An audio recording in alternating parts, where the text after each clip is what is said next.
우리가 지난 시간에는 시편 69편을 봤습니다. 제가 지난주 말씀을 나누면서 시편 69편과 우리가 비교해서 시편 이 22편은 탄원시, 고난의 시, 다윗의 그 호소의 내용이 담겨 있는 그 내용 중 하나입니다. 그래서 오늘 22편을 통해서 이 탄원의 그 다윗의 메시지 가운데 우리는 어떤 하나님의 음성을 발견할 수 있는지를 함께 살펴보도록 하겠습니다. 하나님은 제각기 우는 소리를 들으시는 분입니다. 하나님은 제각기 우는 소리를 들으시는 분입니다. 이 시대 최고의 예술가 중 한 명이 있습니다. 바로 영화감독 마틴 스코셀지라는 분이 있습니다. 이 영화 기생충의 감독인 이 봉준호 감독이 가장 존경하는 영화 감독이다라고 할 정도로 이 마틴 스코셀지는 영화계에 있어서 아주 큰 어른으로 불려집니다. 그의 여러 가지 작품이 있는데요. 이제 그의 작품 중에 2016년에 나온 Silence라는 작품이 있습니다. 이 Silence라는 작품은 이 엔도 슈사쿠라는 이 작가의 침묵이라는 책이 있는데요. 그 침묵이라는 이 고전 소설을 바탕으로 한 바로 영화가 바로 이 Silence라는 영화입니다. 이 박해받는 그리스도인들이 죽어갈 때 하나님은 왜 침묵하시는가에 대한 이 로드리게스 신부를 다룬 이야기입니다. 십자가에서 외친 그 예수님의 절규와 아주 맞닿아 있는 내용이 바로 이 내용입니다. 내 하나님이여, 내 하나님이여, 어찌하여 나를 버리시나이까? 라는 예수님의 외침을 아시죠? 그런 것처럼 이 메시지가 담겨 있는 것이 이 영화의 내용인데요. 이 영화는 사실 비교적 이렇게 흥행을 하지 못했습니다. 혹시 보신 분들 계신가요? 네, 보신 분들도 있을 거고 아마 거의 없으신 것 같은데요. 이 작품을 만들기까지 무려 한 19년 정도의 시간이 걸렸다고 합니다. 이 작품을 만들게 된 이유가 있는데 바로 이 질문에서 시작됐다고 합니다. 질문이 뭐냐면요, 이 죄악된 현대사회 속에서 어떻게 신앙을 지키며 살아갈 수 있는가? 이 질문에서 출발한 영화가 바로 이 사일런스라는 영화입니다. 이 질문은 딜레마입니다. 경계에 있습니다. 경계 속에 놓인 우리가 어떻게 신앙을 지키며 살아갈 수 있는가라는 질문이죠. 이 질문을 지금 던지고 있어요. 여러분, 우리가 신앙생활을 하다 보면 유혹도 따릅니다. 시험도 따릅니다. 주님도 십자가의 고통 가운데서 하나님, 저를 버리신 것 아니시죠? 라는 인간적인 그 메시지를 던지지 않습니까? 주님, 나를 버리신 것 아닙니까? 라는 원초적인 고민을 내던집니다. 그렇다면 우리는 감히 우리가 예수님과 비교할 수는 없겠지만 정말 예수님처럼 처참한 고통 가운데 죽어야 하는, 죽어가고 있는 이 시험의 상황 가운데서 진심으로 정말 주님을 선포하고 살아갈 수 있는가에 대한 원초적인 고민을 갖고 있다라는 거죠. 우리는 지금 계속 시편을 보고 있습니다. 시편의 신학을 한마디로 정리하면 하나님과 인간의 만남입니다. 시편의 감정은 복잡합니다. 복합적이고요. 이 복합적인 이 감정 구조를 시편 한 편으로 다 이해하기라는 거의 불가능합니다. 자기 자신의 감정도 모르는 것이 바로 시편의 시인입니다. 시편은 다양한 감정과 그 습고의 내용이 담긴 책이 바로 시편입니다. 시편의 여러 구절들을 읽을 때 우리가 주의해야 할 점이 있습니다. 그게 뭐냐면 판단입니다. 내 상황과 내 감정으로 판단하는 것을 주의해야 된다는 겁니다. 우리는 바리새주의적으로 판단하는 것을 조심해야 할 것이고요. 그리고 이 난제에 있어서는 똑 떨어지는 답을 내놓지 않는 것이 이 시편의 특징입니다. 그래서 우리는 시편을 읽으면서 겸손이라는 것을 배웁니다. 내가 알고 있는 것이 다 아는 것이 아니고, 내가 모르는 것이 너무 많았고, 내가 알고 있는 인간의 영역보다 내가 모르는 인간의 영역이 더 많았고, 이 모든 감정의 복합 구조를 담은 것이 바로 이 시편의 내용이라는 겁니다. 시편과 우리는 거리가 있습니다.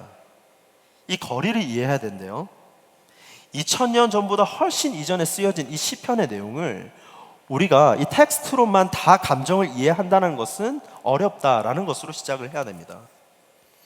이중, 삼중적인 이 거리를 갖고 있는 시편의 이 거리감을 우리는 인식해야 되고요. 이 본문에서 신음하는 이 다윗의 목소리, 다윗의 음성, 그것과 하나님과의 거리감이 있음을 우리는 인식하고 출발을 해야 됩니다.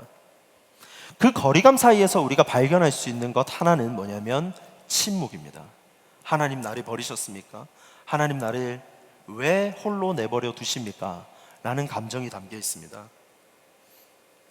하나님 너무 조용하시고요, 묵묵부답입니다. 오늘 읽은 본문 말씀은 3절과 10절이지만 전체적인 22절의 내용 안에서 좀 보려고 합니다. 이 22절의 다윗의 호소를 보면 하나님께 호소하고 있고 탄원을 합니다. 하나님 부르짖습니다. 왜 안 들으십니까? 라는 감정이 섞여 있습니다. 낮에도 부르짖고 밤에는 잠이 안 오는 상황이 바로 이 다윗의 상황입니다. 하나님 응답하지 않는 것처럼 느껴집니다. 그런데 다윗은 이러한 상황에서 찬양을 합니다. 그렇다면 이 침묵 속에서 드리는 찬양, 이것은 무엇을 의미할까? 그리고 침묵 가운데 드리는 이 찬양의 유익이 무엇인지 오늘 말씀을 통해서 두 가지 측면을 살펴보겠습니다. 첫째, 우리 함께 읽겠습니다. 시작. 침묵 속에 드리는 찬양은 하나님의 세밀한 지혜를 경험하는 것입니다 라는 겁니다. 침묵 속에 드리는 이 찬양은 하나님의 세밀한 지혜를 경험하는 것입니다. 다윗은 지금 보면 절규하면서 부르짖습니다. 내 하나님이여, 내 하나님이여, 어찌하여 나를 버리셨나이까? 나를 멀리하여 돕지 아니하시고 내 신음소리를 듣지 아니하시나이까? 내 하나님이여, 내가 낮에도 부르짖고 밤에도 잠잠하지 아니하오나 응답하지 아니하시나이다 라고 1절과 2절에서 다윗은 고백하고 있습니다. 이 다윗의 감정만 느끼더라도 지금 다윗은 고난을 받고 있습니다. 그런데 고난보다 그의 마음을 더 아프게 하는 것이 있어요. 고난으로 인해서 자기가 하나님으로부터 버림받았다는 느낌을 지울 수가 없는 거예요. 다윗은 절규하고 있고요, 탄원하고 있고 부르짖고 있습니다. 다윗이 이렇게 부르짖죠. 어찌하여 나를 버리셨나이까? 라고 다윗은 말하고 있습니다. 다윗의 절박함이 느껴지는 이 표현입니다. 다윗은 밤낮으로 계속 절규합니다. 그러나 반전이 일어납니다. 갑자기 하나님을 찬양하고 기도합니다. 3절 4절 볼까요? 이스라엘의 찬송 중에 계시는 주여, 주는 거룩하시니이다. 우리 조상들이 주께 의뢰하고 의뢰하였으므로 그들을 건지셨나이다. 우리가 답답하면 부르짖습니다. 그 속에 우리의 모든 감정이 담겨 있습니다. 지극히 자연스러운 감정입니다. 분노하는 것, 화내는 것, 답답한 것, 소리치는 것, 이것은 우리가 인간이 낼 수 있는 지극히 자연적인 감정이라는 겁니다.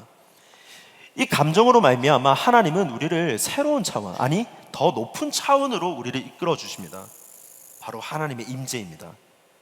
우리의 고난과 우리의 절규 가운데서 하나님은 우리를 임재 가운데로 움직이십니다. 임재 속에서 하나님을 발견하게 됩니다. 우리가 자아가 붕괴되어서 현실 감각을 잃어가는 이 고난 상황 가운데서도 하나님은 우리를 하나님의 임재로 옮기신다라는 겁니다. 하나님의 임재 안에서 세밀한 하나님의 생각을 보게 됩니다. 우리가 하나님의 임재 안에 있으면 우리는 하나님의 세미한 지혜, 세미한 음성을 발견할 수가 있습니다.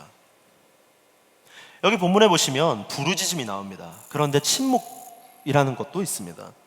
침묵과 부르짖음은 서로 상반됩니다. 그러나 이 둘은 서로 연결됩니다. 우리가 극심한 고난 가운데 있는 사람들을 보다 보면 부르짖고 탄원하다가 어느 순간 정점에 이르렀을 때 멍 때리는 것을 보게 됩니다. 아무리 부르짖어도 온 힘이 빠져 있어서 멍 때리는 모습을 볼 때가 있습니다. 한참 부르짖다가 아무 힘이 아무것도 할 수 없을 때 우리는 멍 때리지 않습니까? 침묵이란 이와 같습니다. 침묵은 깊은 기도입니다. 부르짖다가 더 높은 차원이 바로 침묵의 기도입니다. 하나님은 지금 우리에게 침묵을 가르쳐 주십니다. 조용해야 세미한 음성이 들리기 때문입니다. 하나님은 침묵을 통해 지혜를 가르치십니다. 하나님의 침묵은 무관심이 아닙니다. 사람에게는 침묵하되 하나님께서 부르짖는 것이 바로 침묵입니다. 사람에게는 침묵하지만 하나님께는 찬양과 기도를 올리는 것이 바로 지혜입니다. 예수님을 볼까요? 우물가의 여인을 만나셨습니다. 그리고 가늠하다 잡혀온 여인을 구해 주셨습니다. 세리들과 함께 식탁에 앉아서 식사도 하셨습니다.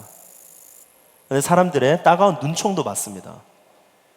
그런데 예수님은 그렇다고 구구절절 일일이 다 해명하진 않습니다. 이 말은 불필요한 에너지에 쏟지 않는다라는 겁니다. 사람들이 비방하더라도 예수님이 집중하셨던 것은 한 영혼이셨기 때문에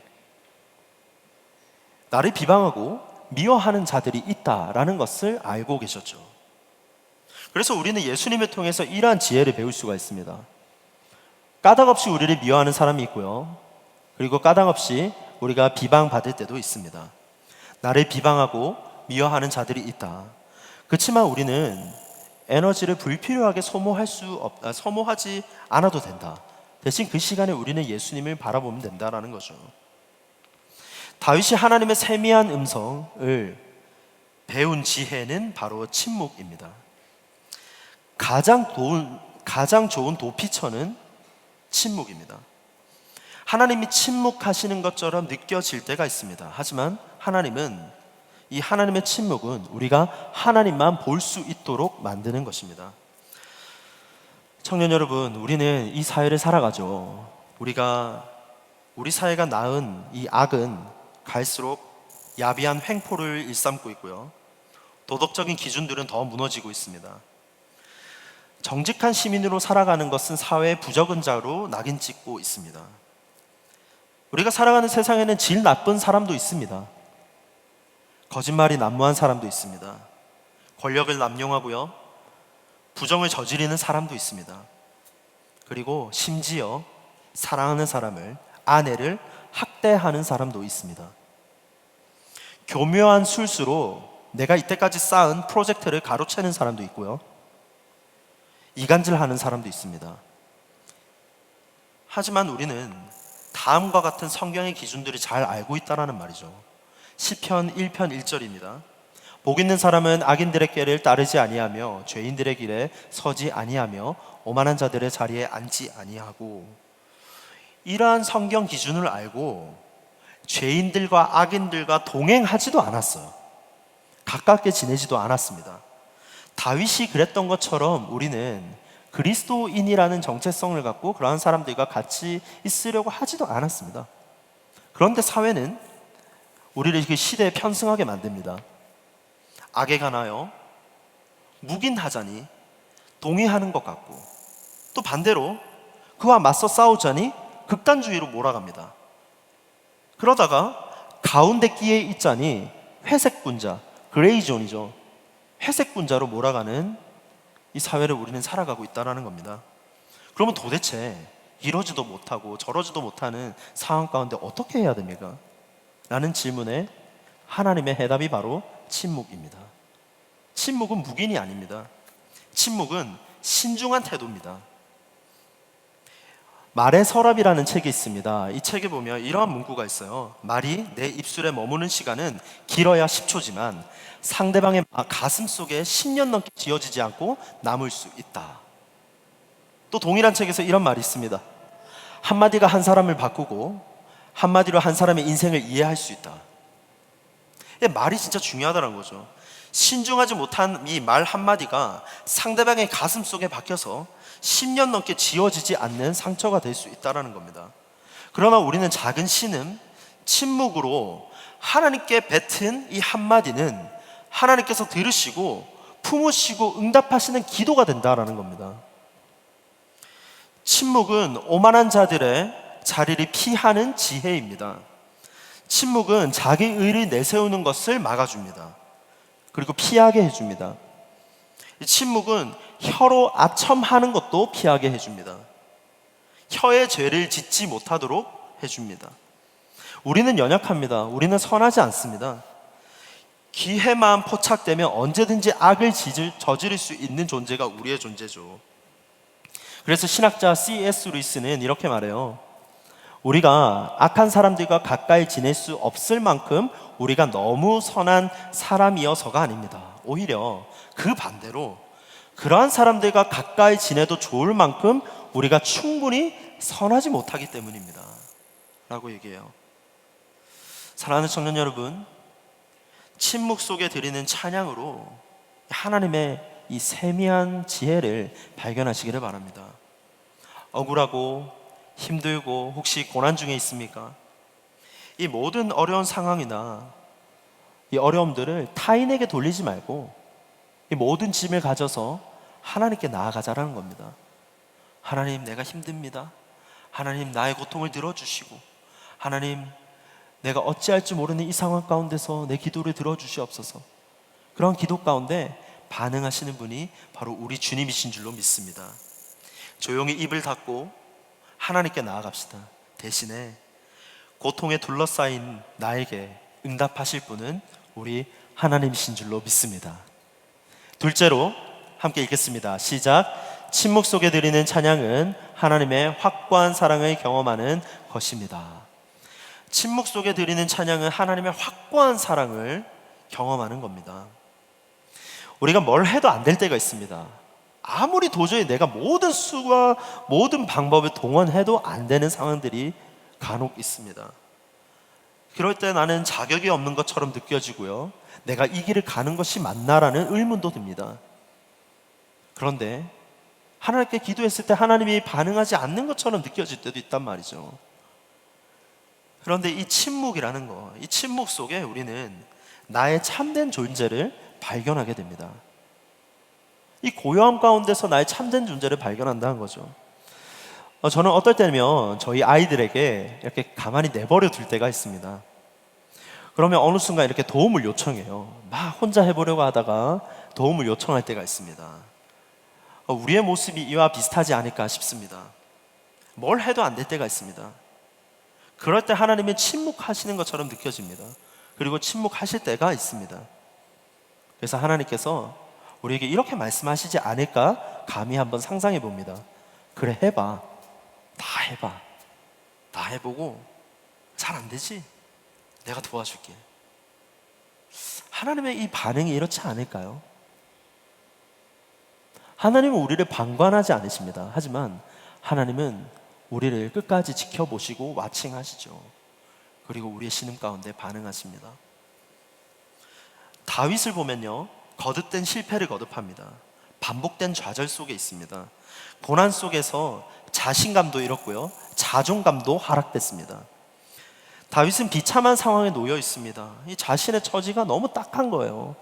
이 자신의 처지를 어떻게 표현하냐면 시편 22편 6절에서 7절에서 이렇게 말합니다. 나는 벌레요, 사람이 아니라 사람의 비방거리요, 백성의 조롱거리니이다. 나를 보는 자는 다 나를 비웃으며 입술이 비죽거리고 머리를 흔들면서 말하되, 자기 자신을 벌레라고 칭할 만큼 자존감과 자신감은 다 이렇게 지금 바닥인 상태에 있습니다. 그러나 이것이 다윗에게는 유익이 됩니다.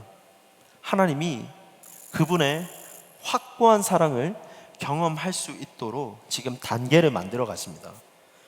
다윗은 이러한 상황 가운데서 하나님께 나아갑니다. 그리고 자신을 이제 내어 맡깁니다. 시편 22편 4절 말씀입니다. 우리 조상들이 주께 의뢰하고 의뢰하였으므로 그들을 건지셨나이다. 그리고 5절 말씀해 보니까 그들이 주께 부르짖어 라고 말하죠.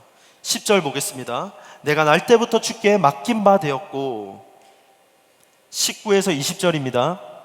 여호와여 멀리 하지 마옵소서. 나의 힘이시여 속히 나를 도우소서. 내 생명을 칼에서 건지시며 내 유일한 것을 개의 세력에서 구하소서. 다윗은 이러한 상황 가운데서 사람에게 반응하지 않고요, 하나님께 조용히 나아가 기도드립니다. 그리고 하나님 그분을 찬양하고 찬양 가운데 세밀한 하나님의 음성을 듣기 시작합니다. 시편 22편 9절입니다. 오직 주께서 나의 모태에서 나오게 하시며 내 어머니의 젖을 먹을 때 의지하게 하셨나이다. 이러한 침묵 가운데서 하나님의 확고한 사랑을 지금 발견하고 있습니다. 하나님은 다윗의 자존감을 다시 높이시죠. 다윗의 존재가 누구인지 깨닫게 하십니다. 침묵 속에서 참된 자아를 발견하게 하시고 참된 존재를 발견하게 하십니다. 참된 나가 누구이며 참된 존재 하나님이 누구신지를 지금 발견하게 하십니다. 그리고 하나님의 확고한 사랑 가르쳐주고 있습니다. 시편 22편 10절 오늘 본문 말씀입니다. 우리 다시 한번 읽어보겠습니다. 시작. 내가 날 때부터 주께 맡긴 바 되었고 모태에서 나올 때부터 주는 나의 하나님이 되셨나이다. 내가 날 때부터 주님께 내 모든 것을 맡긴 바 되었고 나올 때부터 주님은 나의 하나님이 되셨다라는 겁니다. 태어나서 우리가 죽는 그 순간까지 영원토록 우리 하나님은 나의 하나님이 되시는 분이십니다. 나 자신을 하나님께 맡길 수 있습니다. 맡길 때 우리 자신을 발견하게 되죠. 우리는 침묵 속에서 도움의 기도를 드릴 수 있습니다. 도움의 근거는 바로 이 과거에 베풀어 주신 하나님의 은혜를 기억하는 겁니다. 이로 인해서 하나님의 직접적인 그 임재를 경험할 수가 있죠. 그렇다면 하나님의 이 확고한 사랑을 어떻게 알 수 있는가? 22절의 마지막 이 단락을 통해서 우리는 발견할 수 있습니다. 첫째로 고난에 응답하시는 긍휼을 통해 하나님의 확고한 사랑을 발견할 수가 있어요. 부르짖음이 침묵에 부딪히면 하나님의 긍휼을 만납니다. 우리의 부르짖음과 우리의 울부짖음이 하나님의 침묵에 부딪히게 되면 우리는 하나님의 긍휼을 만난다라는 겁니다. 아무런 메아리가 없을 때 비로소 우리는 하나님의 신실하심을 대면하게 됩니다. 상황이 즉각 해결되면 너무 좋죠. 기도했을 때 바로 응답되면 얼마나 좋겠습니까? 그런데 사람은 참 감사해요. 우리가 상황이 즉각 해결되면 하나님을 보기보다 문제 해결에 더 집중하게 된단 말이죠. 즉각 해결됐을 때 내가 이렇게 해서 잘 됐구나라는 사람의 감사한 마음이 있다라는 겁니다. 그러나 침묵이 길어지면 이 문제가 아니라 하나님께 탄원을 하든 하나님께 부르짖든 하나님께 호소를 하든 하나님을 찾는다라는 말입니다. 고난에 응답하시는 하나님의 긍휼을 만나게 됩니다. 그리고 둘째로는요, 약속을 지키시는 신실함을 통해서 우리는 하나님의 확고한 사랑을 발견할 수가 있습니다. 다윗은 지금 고통 중에서 과거에 하나님의 은혜를 발견하고 있습니다. 조상들을 데려오고 있습니다. 조상들이 부르짖었을 때 응답하신 하나님을 기억하면서 기도하고 있습니다. 지금의 침묵 속에서 하나님의 신실하심을 붙잡고 있습니다. 하나님 신실하십니다. 그리고 그분은 말씀하신 것을 잊지 않으시고 지키시는 분이시죠. 끝까지 이루십니다. 변덕스러운 우리와는 전혀 다른 분이 우리 하나님이시라는 겁니다. 변덕스러운 우리와는 완전히 대비되는 하나님의 실행력을 약속을 통해서 보여주고 있습니다. 민수기 23장 19절입니다. 하나님은 사람이 아니시니 거짓말을 하지 않으시고 인생이 아니시니 후회가 없으시도다.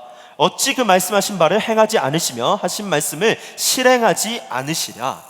하나님은 약속하신 것을 반드시 지키시는 분이라는 것을 우리는 성경을 통해서 보게 됩니다. 선지자 예레미야도 이 고통 중에 하나님을 붙잡게 되죠. 예레미야 애가 33장 22에서 23절입니다. 여호와의 인자와 긍휼이 무궁하심으로 우리가 진멸되지 아니함이니이다. 이것들이 아침마다 새로우니 주의 성실하심이 크시도소이다. 아침마다 주님의 성실하심을 발견할 수 있대요. 우리가 고난 중에 있고 우리가 어려움 중에 있더라도 우리의 상황과는 별개로 하나님은 신실하셔서 아침에 다시 한 번 더 일으켜 주시는 분이 우리 하나님이신 줄로 믿습니다. 우리의 감정은 요동치고 믿음도 흔들립니다. 그러나 하나님의 신실하심은 그분의 본성입니다. 그러므로 결코 변하지 않습니다. 디모데후서 2장 13절입니다. 우리는 미쁨, 이 신실함이거든요. 미쁨, 이 신실하심이 없을지라도 주는 항상 미쁘시고 자기를 부인할 수 없으시리라 라고 하십니다. 바로 약속을 지키는 이 신실하심을 통해서 하나님의 사랑을 발견할 수 있어요. 마지막 세 번째는요, 죽음을 이긴 생명의 능력을 통해서 우리는 확고한 하나님의 사랑을 발견할 수 있습니다. 하나님의 일하심은 죽음도 중단시킬 수가 없습니다. 죽음의 직면에 있는 사람도 하나님 앞에서 무릎을 꿇습니다. 시편 22편 29절입니다. 세상의 모든 풍성한 자가 먹고 경배할 것이요 진토 속으로 내려가는 자 곧 자기 영혼을 살리지 못할 자도 다 그 앞에서 절하리로다. 이 찬양의 동기는 죽음의 직면에 있는 사람, 하나님으로부터 구원받은 사람의 것입니다. 하나님의 위대한 역사는 죽음도 초월합니다. 사도행전 2장 24절도 볼까요? 하나님께서 그를 사망의 고통에서 풀어 살리셨으니 이는 그가 사망에 매여 있을 수 없음이니라. 고난받는 자는 당대 죽음으로 끝나지 않습니다. 고난의 희생은 미래에 맺힐 열매의 씨앗이 되기 때문입니다. 하나님의 이 거시적인 스토리 안에서 우리의 고난은 결코 헛되지가 않습니다. 예수 그리스도께서 사망의 매임에서 뚫고 그리고 끊고 나오신 것처럼 말입니다. 다윗은 이러한 시간 속에서 시야를 넓히고 있습니다. 고난과 고통이라는 시야 속에서 하나님의 관점으로 시야를 점점 더 넓혀가고 있습니다. 온 세상이, 온 열방이 주께로 돌아올 것을 믿습니다.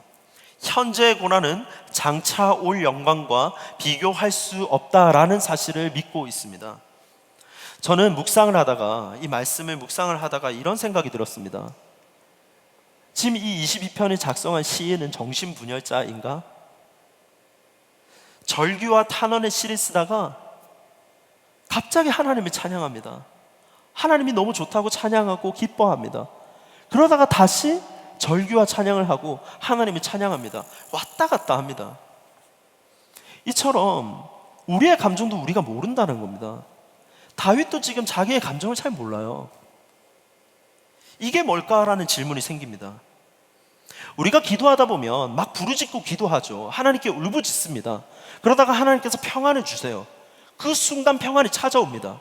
그런데 문 밖에 나가서 집에 가는 순간 화가 치밀어 오릅니다. 내 감정이 하나님으로부터 평온함이 있었는데, 나는 기도 응답을 받은 것 같았는데, 돌아가는 순간, 뒤돌아서 가는 순간 내 감정은 요동치기 시작하고 다시 한 번 더 분노가 일어나며 그 사람에 대해서 생각할 때마다 화가 치밀어 오른다라는 겁니다. 그런데 갑자기 화가 나고 답답했다가 또 평안함이 찾아오고, 이것이 바로 지극히 자연스러운 감정이라는 겁니다. 다윗은 이렇게 기도하고 있는 겁니다. 하지만 이러한 상황 가운데서 다윗은 지극히 자연스러운 감정을 하나님께 토로함으로 말미암아 하나님의 세미한 음성과 지혜를 발견하고요, 그리고 하나님은 끝까지 나를 사랑하시는 분이다 라는 것을 발견하게 됩니다. 이것이야말로 우리가 받을 수 있는 큰 은혜가 아닐까 싶습니다. 사랑하는 청년 여러분, 시편 22편의 시인이 고난 중에도 생명을 노래할 수 있었던 이유가 있습니다. 바로 부활의 영이 현재의 고통을 뚫고 지나가기 때문입니다. 로마서 8장 11절입니다. 예수를 죽은 자 가운데서 살리신 이의 영이 너희 안에 거하시면 그리스도 예수를 죽은 자 가운데서 살리신 이가 너희 안에서 거하시는 그의 영으로 말미암아 너희 죽을 몸도 살리시리라. 하나님은 죽은 자도 살리시는 분입니다. 하나님은 죽은 영혼도 살리시는 분입니다. 하나님은 우리의 죽을 것 같은 상황도 일으키시는 분이신 줄로 믿습니다. 하나님의 손길이 임하면 죽은 영혼이 살아날 줄로 믿습니다. 하나님의 터치가 있으면, 하나님의 손길이 있으면 우리의 절망과 고난 가운데서도 일어날 수 있는 줄로 믿습니다. 하나님의 터치를 받고요, 곤고하고 가난한 우리의 마음이 살아날 줄로 믿습니다. 그러한 믿음으로 선포하는 우리 주의 청년들이 됩시다. 하나님의 만지심을 통해서 고난의 항복판에서도 부활의 능력이 나타나게 될 줄로 믿습니다. 말씀을 정리할게요. 고통의 울음소리 중에 하나님의 위로를 받으시기 바랍니다. 한번 같이 우리 옆에 분들과 인사해 보겠습니다. 고통의 울음소리 중에 하나님의 위로를 받으시기 바랍니다. 고통의 울음소리 중에 하나님의 위로를 받으시기 바랍니다. 고난은 난제입니다. 복합적입니다. 그러나 그 속에 담긴 하나님의 위로가 있는 줄로 믿습니다. 하나님은 결코 멀리 떠나 있는 분이 아닙니다. 하나님은 우리와 가까이 계시고요, 가까이에서 우리의 눈물을 닦아주시며 우리를 위로하시는 줄로 믿습니다. 침묵 속에도 하나님을 찬양하며 나아갑시다. 예수님의 부활하심, 이 부활하심의 소망이 고난 중 위로가 되기를 기도합니다. 함께 기도하겠습니다. 이 시간 기도할 때 하나님한테 우리 아빠 아버지를 만나는 것처럼 솔직하게 한번 내어놓겠습니다. 감정을 내어놓을게요. 하나님, 나의 상황이 이렇습니다. 하나님, 나의 감정이 이렇습니다. 하지만 내 신음에도 결코 외면하지 않으시고 기도에 반응하시는 줄로 믿습니다.